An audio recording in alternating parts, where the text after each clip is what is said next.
Et voilà, première titularisation, homme du match. Encore une preuve que quand Rafinha est sur le terrain, le Barça n'a pas le même visage. Même si oui, aujourd'hui, c'était pas le meilleur match du FC Barcelone, on a quand même vu des choses qui leur a manqué pendant l'absence des deux là. Déjà, sur les deux premiers buts, Rafinha a impliqué, et regardez comment il est impliqué, s'il vous plaît. Sur le but de l'égalisation, après un magnifique travail de Baldé, Rafinha sur son côté gauche lâche une passe en retrait. À balle traverse Robert Lewandowski et Dani Olmo, ça vient devant Lamine Yamal et il enchaîne avec un tir, but. Et le deuxième but aussi, c'est pareil, Rafinha y est. Regardez-moi l'appel de malade qu'il dégaine sur le côté gauche. Ça vous a pas manqué ça? Bien évidemment qu'après l'appel, il fait une conduite de balle. Encore une fois, passe en retrait à Dani Olmo. Cette fois-ci, il ne le rate pas. Sans oublier l'un de ses points forts, les amis, ses déplacements. Contrairement à Lamine Yamal qui se contente de rester sur son côté droit sans trop bouger, même quand il est bloqué. Et bah Rafinha aujourd'hui, encore une fois, on a vu que le gars, il se contente pas de rester à son poste. Il est tout le temps mobile sur le terrain et c'est ce qui le rend imprévisible. Aujourd'hui, il termine homme du match, même si moi, personnellement, je ne l'aurais pas donné. Je l'aurais plus donné à Dani Olmo ou soit à Lamine Yamal. Dani Olmo aujourd'hui se réveille enfin. Ça faisait longtemps que je l'avais pas vu avec ce niveau-là. Doublé pour lui ce soir, avec un Lamine Yamal totalement bouillant, les amis. T'as qu'à voir comment il a encore mélangé ses aïeux. Regardez-moi ça, comment c'est possible? Franchement, c'est quel genre de dribble qui te pousse à porter ton ami, ton coéquipier sur le dos? Franchement, dites-moi. Et bien avant ça, ça mettait des ballons dans les fesses au calme. Non, Lamine Yamal, quand il est comme ça, là, il est injouable. Malheureusement pour nous, le Barça passe premier. Bon, demain, on a intérêt à gagner parce que là, il y a 2 points entre nous maintenant. Si on fait match nul, c'est cuit. Après, ce qui me rassure, c'est que le Barça doit jouer face à l'Atlético de Madrid le mardi prochain. On verra bien qui va gagner. Oh, qui voit l'âge? Qui voit l'âge? Qui vient de reprendre le trône de la Liga? Oui, que pour 24 heures, de toute façon, demain on reprend le trône. Aujourd'hui, vous êtes dans le rétro. Pardon, je fais le malin, parce que c'est un peu tout ce qui me reste aujourd'hui. Victoire 3-1 face à Alaves. Ouais, on aurait tellement pu faire mieux. On aurait tellement pu prendre plus de buts. Premièrement, pour fêter l'anniversaire du Barça, le retour de monsieur. Deuxièmement, pour fêter l'anniversaire du Barça, son premier but au Camp Nou. Troisièmement, pour fêter l'anniversaire du Barça, le capitaine is back, Rafinha. Bien évidemment avec le titre de MVP. Et je pense qu'on peut se le dire assez clairement. Il y a une équipe avec et une équipe sans lui. Il a même réussi à bonifier Dani Olmo. C'est dire à quel point Rafinha a de l'impact dans cette équipe.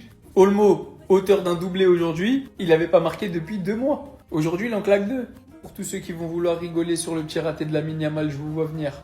Bon, il fait le con. Mais n'oubliez pas qu'avant ça, il vient dribbler le gardien. Il vient rentrer dans la défense tout seul. Il se la crée tout seul cette action.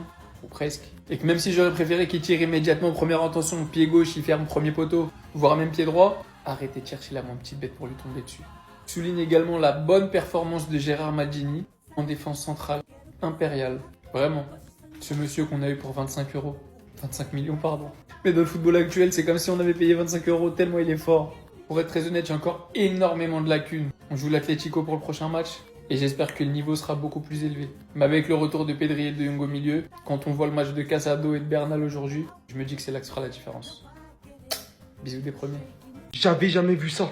Moi, j'ai plus les mots. Encore une fois, pas dans l'aisance, mais le FC Barcelone finit par remporter ce match 3-1 contre Alaves. Se soldant par un beau retour de Rafinha dans le 11 pour un but de Dani Olmo, mais surtout le premier but de Lamine Yamal au Camp Nou. Voilà dans quel état il a mis les adversaires les uns sur les autres. Moi qui pensais avoir tout vu techniquement parlant. Le mec se défait d'un premier adversaire très facilement. Il l'a tranquillement laissé sur le côté. Continuant sa projection, comment vous dire que d'une facilité, d'une délicatesse, il se défait encore. C'était tellement rare que les joueurs adverses se sont positionnés l'un sur l'autre. Mais est-ce qu'on a vu ça sérieusement? Par-dessus le travail incroyable qu'il faisait sur son côté, il a dégoûté les adversaires.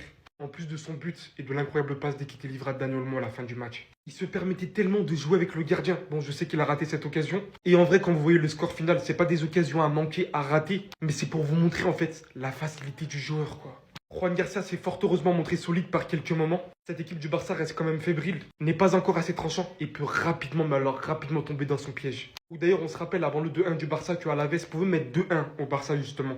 Néanmoins, les joueurs commencent à être de retour. On va voir ce que ça va donner au fil de la saison. C'est bien de rebondir comme ça après la défaite 3-0 contre Chelsea. Mais il va falloir montrer beaucoup plus. Olmo qui recommence aussi enfin à marquer. Par une incroyable passe d'ailleurs de toujours le même, Lamine Yamal. Aujourd'hui, c'était pas juste un simple match. C'était un match avec le retour de ces 2 grands monsieur. Rafinha, notre capitaine, qui est récemment revenu de sa blessure, aujourd'hui titulaire, 2 passes décisives. Parce que oui, pour moi, la deuxième, c'est Rafinha qui la met. Les efforts, le pressing, les passes, la vision de jeu, on peut officiellement dire que notre patron est de retour. Lamine Yamal, buteur encore une fois. Il aurait pu en mettre 2 ou 3. Il y a quand même la victoire au bout, c'est le plus important. Par contre, juste des fois, Yamal, les gars, je pense que vous êtes d'accord avec moi, il pourrait la lâcher un peu plus vite. Quand il a la balle, c'est splendide. Il te fait des trucs, les gars. Franchement, c'est un plaisir de voir ces matchs. Et des fois, notamment par exemple sur l'action où il met le poteau, il va dribbler tout le monde. Même le gardien, il met le poteau. tu peux directement tirer. Là, s'il y a 2-2, on prend qu'un point ce soir. Bon, sinon, match correct dans l'ensemble. Pedri qui rentre, les gars, à son jeune âge, il a déjà sa chanson. Dès qu'il rentre, Pedri.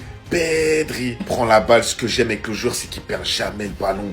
Il perd jamais la balle. T'as vu les joueurs comme ça? T'as confiance en eux à 100%. T'as vu quand ce joueur il touche la balle, tu sais qu'il va relancer propre ou il va te faire partir quelqu'un en profondeur. J'ai bien aimé le match de Baldé aussi. Baldé sur la gauche avec Rafinha en première mi-temps, tout passé par la gauche. Bref, victoire aujourd'hui, tranquillou. Je crois que le Real Madrid a un match en retard. Si je me trompe pas, on est premier de Liga pour le moment. Donc on verra comment ça se passe. Visca Barça.